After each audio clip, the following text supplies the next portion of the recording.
మేషరాశి. ఈ రాశి వారికి రోజు కొంత అనుకూలంగా ఉంది. ప్రయత్నాలు ఫలిస్తున్నాయి. ఆర్థిక ఇబ్బందులు తొలగుతాయి.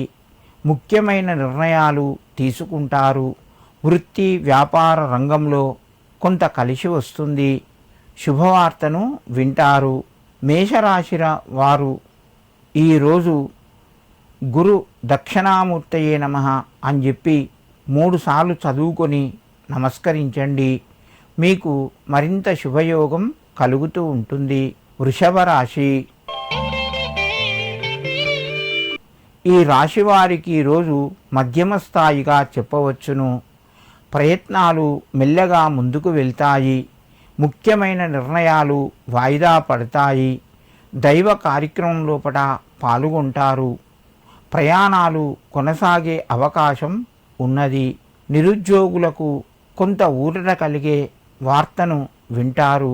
వృషభ రాశి వారు ఈరోజు దత్తాత్రేయుని దగ్గర కొన్ని శనిగలు లేదా పుట్నాలు పెట్టి అవి పిల్లలకు వంచండి.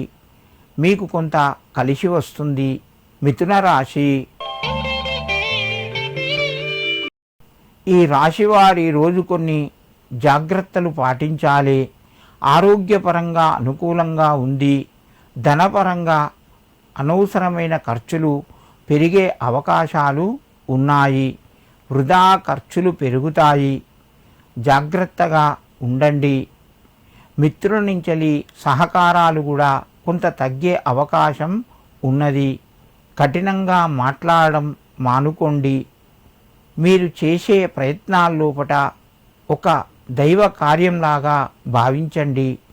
పనులు త్వరగా పూర్తి చేయగలుగుతారు. మిథున రాశి వారు ఈరోజు గురు హయగ్రీవాయ నమః అని చెప్పి హయగ్రీవునికి నమస్కరించుకొని మీ పనులు ప్రారంభించండి. మీకు మరింత శుభయోగం కలుగుతూ ఉంటుంది.